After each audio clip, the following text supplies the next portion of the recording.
Alors, on a calculé cette intégrale et pour ça, on remarque d'abord que la fonction qui est à l'intérieur de l'intégrale est le produit de plusieurs fonctions. Il y a la fonction qui a x associé x, et puis sinus x, et puis cosinus x. Et donc, on pense tout de suite, de manière légitime, à l'intégration par partie. Sauf qu'il y a un petit problème, puisque dans une intégration par partie, généralement, ça s'applique au produit de deux fonctions. Et là, on en a trois. Donc, on a le choix, soit essayer de partager cette fonction en produit de deux termes, soit la transformer pour qu'il soit produit de deux termes. Et donc, j'écris d'abord que f de x égale x sinus x cosinus x. Et là, en voyant cette partie-là, sinus x fois cosinus x, je pense à la formule de trigonométrie sinus 2x égale à 2 fois sinus x cosinus x. Et du coup, je peux dire que sinus x cosinus x égale à 1 demi de sinus 2x. Et donc ainsi, on peut écrire f de x égale à 1 demi de x sinus 2x. La fonction qui est produit de deux fonctions. La fonction qui a x associé 1 demi de x et celle qui a x associé sinus 2x. Et donc maintenant le grand dilemme, c'est de choisir quel type d'intégration par partie. Est-ce que je peux considérer cette fonction comme étant de la forme u' fois v ou bien u fois v'?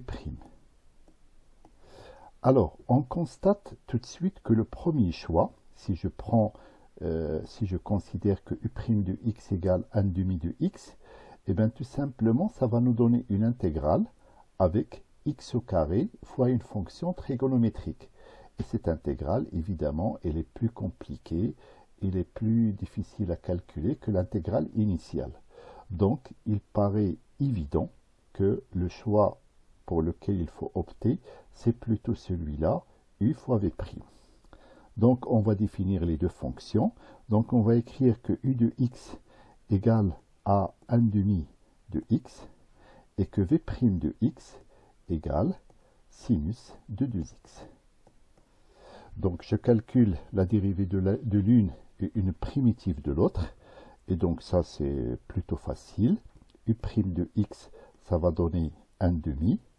Et puis, v de x égale, donc, moins 1 demi de cosinus 2x. Et donc, je vais dire d'abord, et ça, c'est évident, que les fonctions u et v sont de classe fonctions uv sont de classe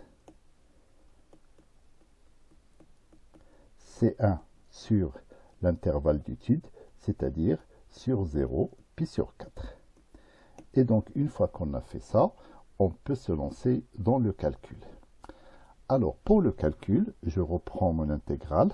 Donc, c'est l'intégrale i, et qui va être égale, donc, tout simplement la primitive u fois v, c'est-à-dire 1 demi de x fois moins 1 demi de cosinus de x, donc ça va donner moins 1 quart de x cosinus de x.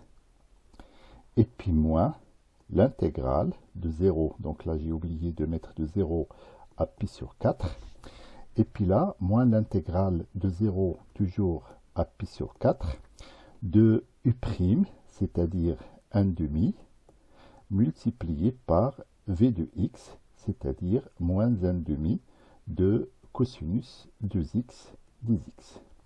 Et donc, je l'écris proprement. Donc, ça fait moins 1 quart de x cosinus 2x, à prendre entre 0 et pi sur 4.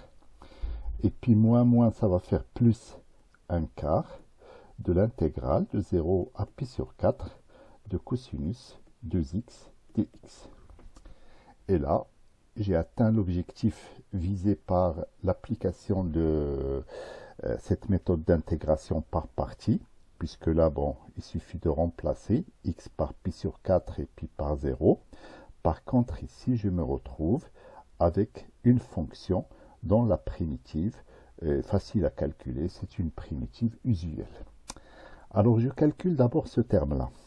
Donc là, quand je vais remplacer x par pi sur 4, ça va donner, ben, je vais l'écrire dans le détail, ça va faire moins 1 quart fois pi sur 4 fois cosinus. Alors, 2 fois pi sur 4, ça va donner cosinus de pi sur 2. Et puis, moins, ça va faire plus 1 quart de 0 fois cosinus de 0. Et puis, plus 1 quart. Et là, une primitive de cosinus de x, c'est 1 demi de sinus de x à prendre entre 0 et pi sur 4. Alors, bien évidemment, pour ces deux termes, celui-là, il va s'annuler, ça fait 0. Et puis cosinus pi sur 2, c'est 0, donc ce terme-là va s'annuler aussi. Donc il va rester que ce terme-là, que je vais calculer. On arrive alors à cette expression. Donc il suffit de remplacer x par pi sur 4 et par 0. Donc ça va nous donner 1/8 fois sinus.